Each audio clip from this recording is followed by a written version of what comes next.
Muito bom dia, boa tarde ou boa noite a vocês que nos ouvem. E hoje nós vamos fazer uma reflexão sobre o livro Caminho, Verdade e Vida, da psicografia de Chico, pelo benfeitor Emmanuel, onde o tema será madeiros secos. Mas antes eu os convido a uma oração.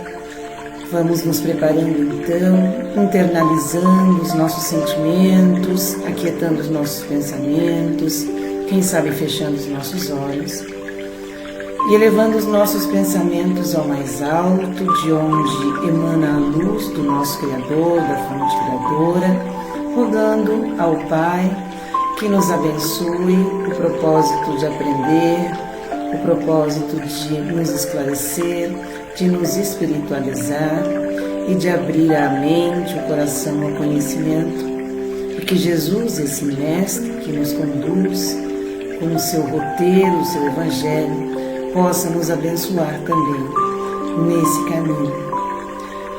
Que o nosso coração agora seja um solo fértil, a semente do Evangelho que bem plantada dará os seus frutos. Que assim seja.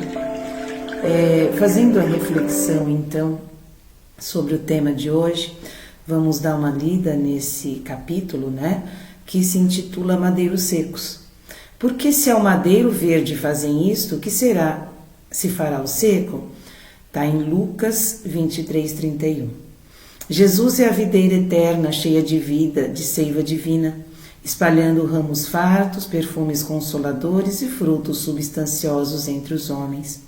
E o mundo não lhe ofereceu senão a cruz da flagelação e da morte infamante. Desde milênios remotos é o Salvador, o puro por excelência. Que não devemos esperar por nossa vez, criaturas endividadas que somos, representando galhos ainda secos na árvore da vida? Em cada experiência necessitamos de processos novos no serviço de reparação e corrigenda. Somos madeiros sem vida própria, que as paixões humanas inutilizaram em sua fúria destruidora. Os homens do campo metem a vara punitiva nos pessegueiros quando suas frondes raquíticas não produzem. O efeito é benéfico e compensador. O martírio do Cristo ultrapassou os limites da nossa imaginação.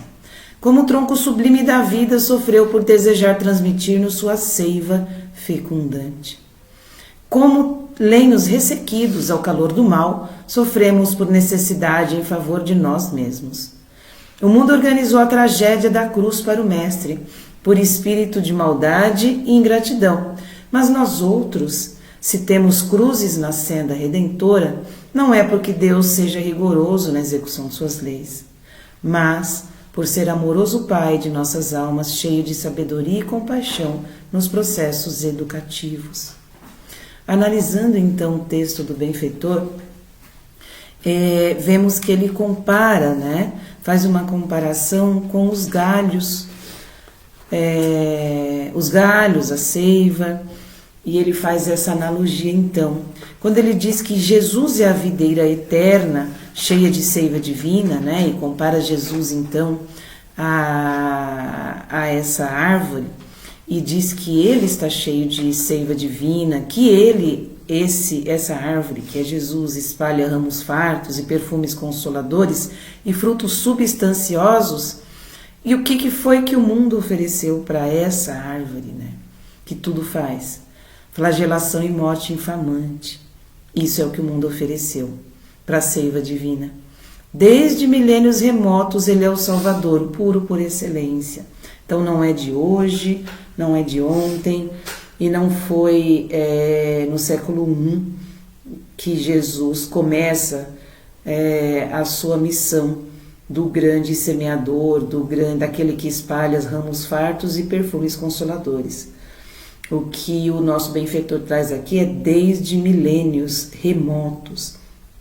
Se nós somos espíritas, temos que entender que Jesus é o nosso governador planetário, aquele que arquitetou junto aos arquitetos siderais o planeta Terra, responsável pelo nosso planeta escola, o nosso planeta hospital, arquitetou ele desde os primórdios. Então é isso que Emmanuel diz desde milênios remotos, ele é o nosso Salvador e o puro por excelência, que não devemos esperar, por nossa vez, criaturas endividadas que somos, representando galhos ainda secos na árvore da vida. E aí ele compara, né, a grande árvore, Jesus, a grande videira, a nós, galhos secos. Então, se ele é essa árvore, né, que nos oferece o fruto da vida, nós, como galhos secos, criaturas endividadas, então o que devemos nós realizar, né? Em cada experiência necessitamos de processos novos no serviço de reparação e corrigenda. Em cada experiência, em cada vida, em cada encarnação, nós que somos espíritas sabemos, né?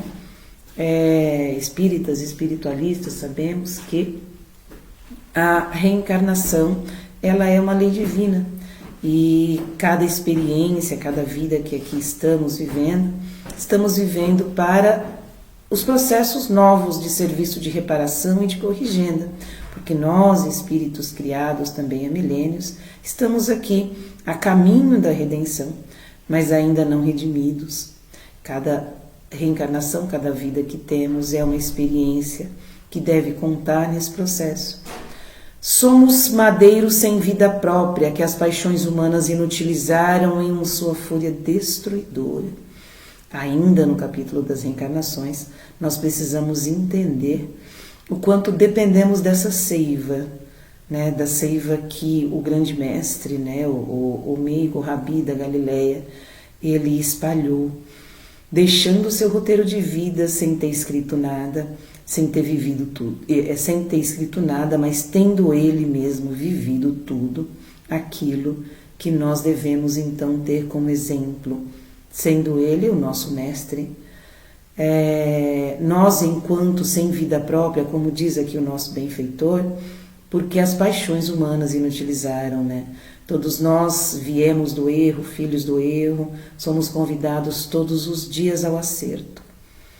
E para que isso aconteça, para que tal se dê, nós precisamos então sorver da seiva pura, do fruto dessa árvore farta, né? Que tem esses galhos fartos, que é o próprio Jesus, né?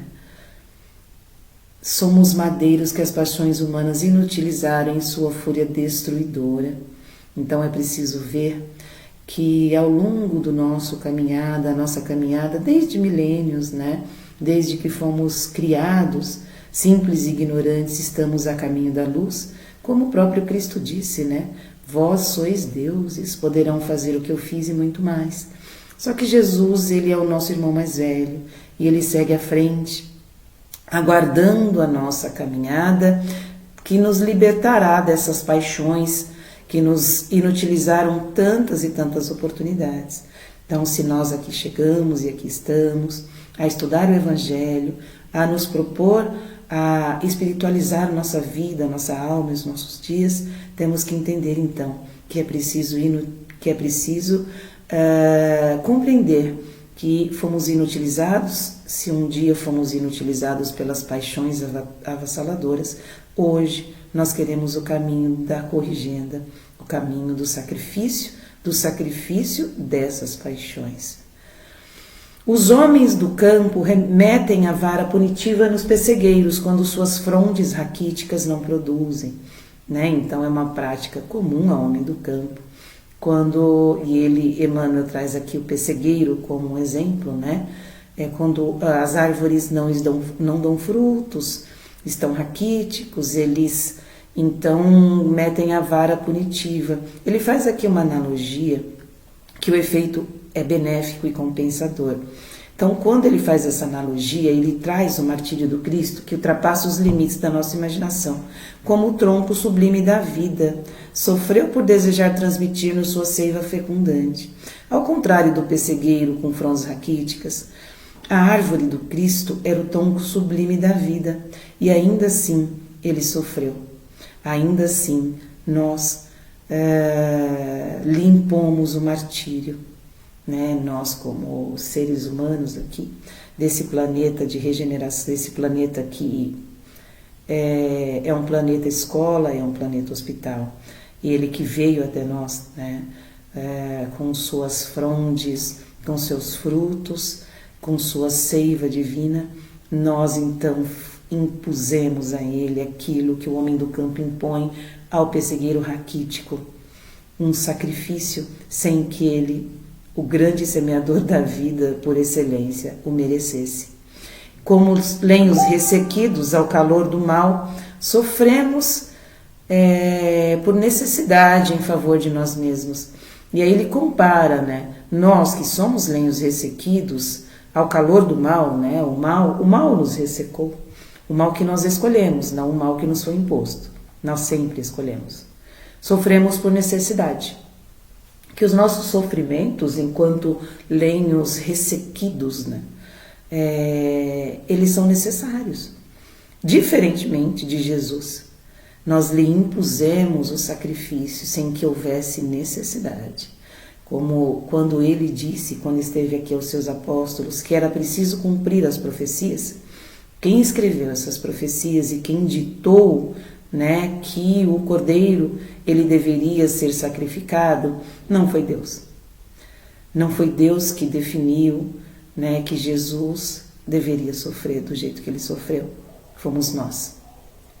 Nós, os lenhos ressequidos ao calor do mal. E aí, continua aqui o nosso benfeitor, se ele que veio trazer a sua seiva fecundante foi imposto ao martírio, nós, então, como lenhos ressequidos, devemos maldizer as dificuldades da vida pelas quais passamos, não é verdade? O mundo organizou a tragédia da cruz para o Mestre. A tragédia da cruz, quem organizou foi o mundo, não foi Deus. Se estava escrito nas profecias e nas escrituras, foi porque o mundo fez esse desenho e escreveu isso. Por espírito de maldade e ingratidão, mas nós outros, se temos cruzes na senda redentora, não é porque Deus seja rigoroso na execução de suas leis, mas por ser amoroso Pai de nossas almas, cheios de sabedoria e compaixão nos processos educativos. E aí o benfeitor ele termina dizendo que se Jesus, que era puro, a seiva divina, foi imposto ao sacrifício como pessegueiro raquítico, que dirá nós, lenhos ressequidos ao calor do mal. Mas, quando ele diz aqui que o Pai é amoroso e justo, e ele, né, isso acontece para que nós possamos, então, né, ser redimidos nessa senda. E se esse Pai ele é amoroso e justo, e para que a sua lei seja executada, ele tem também sabedoria e compaixão, mas que os processos eles são educativos. E para que nós nos eduquemos, a educação exige que nós tenhamos o aprendizado.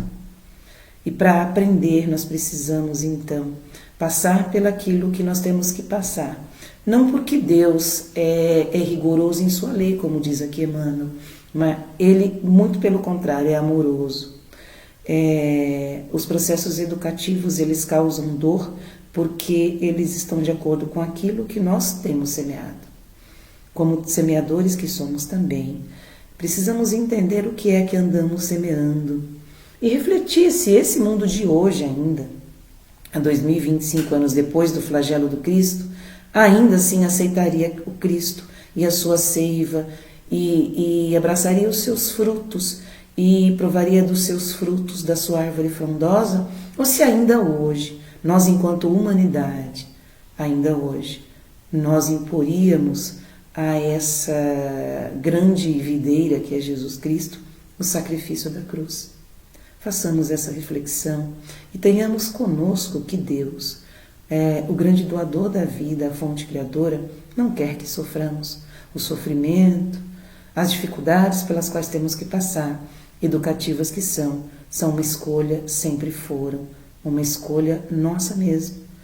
É resultado, então, da maneira como nós temos vivido. Fica aqui o convite para que nós possamos refletir o que é que nós queremos viver de agora em diante, como deverá ser esse processo educativo, e jamais esquecer de buscar na seiva divina a fonte da vida eterna. Que Jesus, o nosso Mestre e Senhor, aquele que expirou na cruz torturado, vilipendiado, por muito nos amar, calado, amando e perdoando.